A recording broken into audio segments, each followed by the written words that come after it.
中，海基会秘书长罗文嘉讲风险极高啊，避免前往。海基会本来是建立两岸交流，结果海基会竟然公开宣示中国极为危险。陆委会说郭宇轩以涉嫌诈骗，原来是去干诈骗。民进党政府出了事情，不分青红皂白，先恐吓再说。钟明轩就是民进党首要处理目标，影响太重大了。让海基会在那边恐吓老百姓，今天搞诈骗搞去中国，不知道中国是世界上抓诈骗犯抓最严的地方吗？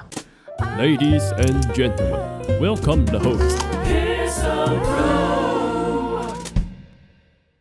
台湾人赴陆失踪，前阵子在Twitter上面开始疯传台湾的年轻人郭宇轩，此人是我高中同学，2024年8月27日入境中国上海之后失联至今，家人已报警处理。若有人在中国看到这个人，麻烦跟我联络，我会将消息转至家人。目前他入境上海后，计划前往合肥，此后即失联，身长180，瘦长体型，麻烦大家转发这件事。竟然又扯上了钟明轩，青鸟仔就在Twitter上面就在呛赌钟明轩说：钟明轩，你说中国很安全，现在又有人在中国失踪了，你要负责营救了吗？我再说一次，为邦不入。很多人就在争吵，比如说钟明轩没有收钱，表示中国是好的，不是政权的呀，笑死！去过几次大陆也不见得我失踪。绿媒就跟进，包含国际美人钟明轩等台湾人，今年陆续前往中国拍片，异口同声说该国很安全。不过台湾网友宣称自己一名大学刚毕业的同学8月27之后附中音讯求，目前家人已报警处理，希望中国的台湾人能够协助这件事跟钟明轩根本就没什么关系，所以不管是青鸟仔或者是民视，全部带头点名钟明轩要负责这件事连自由亚洲电台、美国的大外宣系统也跟进。台湾青年附中旅游失踪24天，海基会风险极高避免前往去中国太危险了。继台塑集团高层在上海被限制出境之后，台湾的高中毕业生郭宇轩8月底入境上海后失踪，家属报案至今未有消息海基会秘书长罗文嘉呼吁到中国风险很高，非必要切勿前往民进党最近都在吹一个风，台湾人到中国会失踪，中国很危险，动辄会被消失。中国它的社会体系、政治体系不像台湾那么齐备，人权重视也不像台湾那么清楚的具备，所以很多个案都是充满不可预测性。这个是海基会秘书长罗文嘉讲的海基会本来是来建立两岸交流的结果海基会秘书长罗文嘉竟然公开宣示中国极为危险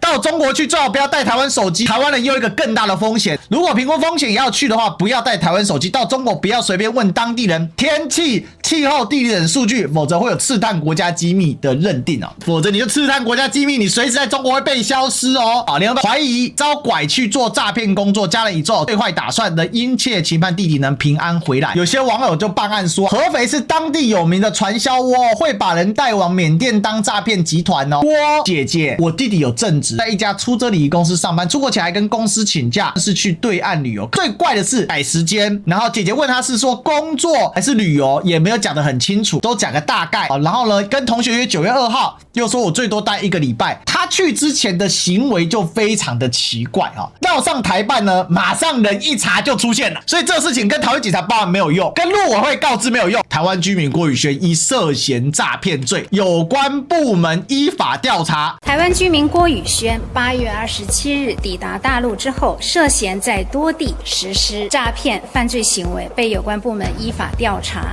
原来是去干诈骗那早点报台办不就出来了吗？他进去大陆快1个月，9月初就被拘禁，但是因为对方没有主动通报的关系，所以造成这边家属的担心。等到事件发生之后，我们去探寻，然后甚至公开要求等等，他们才说目前是因为诈欺罪。郭姓民众是否确定涉嫌相关刑事案件，基于无罪推定及保护当事人权益，希望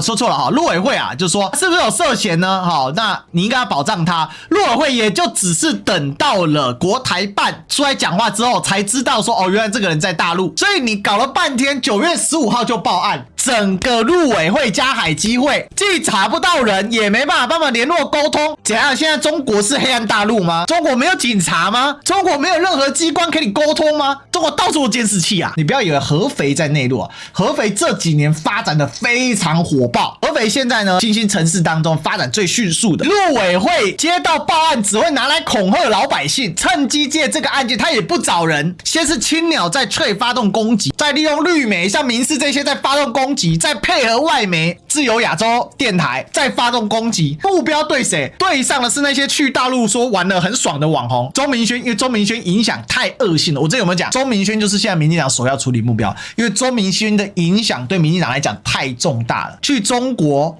不恐怖还好玩，发现城市还蛮新的，科技也蛮发达的，去一次觉得说我可以再多去几个城市。钟明轩真的是罪性重大，你可以看到连这种案件都可以扯到钟明轩身上，结果查了半天，陆委会15天哦，9月15号家人就报案，查到9月23号今天才找到人，这种事情就是一个信息过去，马上现场找人，马上讯息就出来的事情。台湾人在中国大陆是特殊的，所有的台湾人不管犯了什么法律或什么相关的状况，当地都有台办要负责相关的业务。就算乡县一级的台办没有好了，至少到地级这个层级哦，大家了解了，中国大陆的行政机构跟我们不太一样哦，省下面是地级。地级哦，土地的地级哦，地级相当于以前的府，地级哦，一定有人处理，所以合肥一定有台办，合肥市的台办看到这个案件，他就会把它往上汇报，他有层层控管机制，任何台湾人到了哪里，在中国大陆哪个地方，都会有台办来服务你，你要了解到这个很关键的一个概念。所以他们真的是太搞笑了，地级市、地级县，再往下才会有乡村镇，乡再往下有村，这是，然后村再往下都有街道，这样它是一层一层往下的。没有想到，你看民进党政府。台湾人出了事情，不分青红皂白，先恐吓再说，让所有台湾人对中国非常的恐惧，然后愤怒、讨厌，他激起那种反中、愤中的情绪。但问题，疫情已经结束了，很多的网红去发现没什么事，然后台湾人去诈骗，难道不抓吗？而且这件事情会让台湾人哑然失笑啊！你看在脆上面带风向，结果反被脆上面的脆友一堆人跳出来打脸，要么就酸你说你天天有浮尸，要么是说我去过大陆也没有失踪散播别人地区危险，你这样子逻辑是正确的，你怎么不查其他国家失踪原因是什么？个人外在因素，气料想营造什么舆论呢？台湾人一天到晚失踪，你营救了吗？我去大陆待10年还不是好好的，维邦真的很中二，全世界都有可能失踪台湾人最爱去的泰国动不动就有人被绑架，欧美更不用说了。海基会的副会长在那边鬼扯淡，在那边恐吓老百姓，绿媒在那边把枪口对准钟明轩，如果你觉得在中国搞台独不会被关，你去泰国做一件事就好了，你就当场骂太皇是叉叉。你常说中国是另外一国奇怪，你去其他国家你就尊重人家国家的法度，你今天把中国两岸当两国可以啊，那你去中国你要遵守人家法度啊，你跑到人家国家，然后你在那边说靠北人家的国家的法律，今天搞诈骗搞去中国，你真的不知道中国大陆是世界上抓诈骗犯抓最严的地方吗？所以在那边什么带风向说什么去中国很危险，为邦不入啊，用台湾手机会被抓等等等等，你再鬼扯淡一点。